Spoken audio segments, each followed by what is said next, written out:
Well, hello and welcome to day one of the Summer Organizing Challenge. And today we are going to tackle the purse.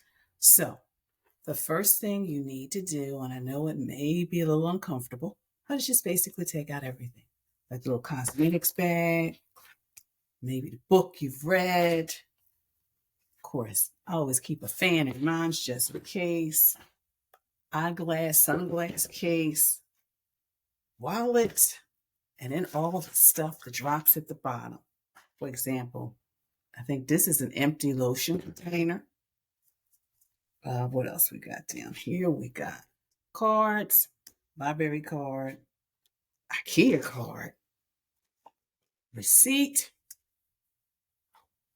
change purse, and last, definitely not least, those earrings that you were tired of wearing.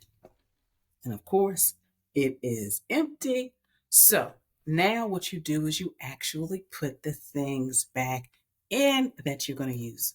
And of course, off the bat, you need your eyeglass, sunglass case. That's a given. And then, of course, before you put your cosmetic bag in there, just kind of check and make sure everything that you need and use is in there. So then you put that back in. And of course, bring your wallet. And of course, organizing your wallet, you may want to do that later, but also making sure that the cards that were like loose, just basically kind of slip them back into the wallet, my library card as well. And there you go. Then you'll be able to find them the first time you look. And then, of course, my trusty fan. I need my fan with me.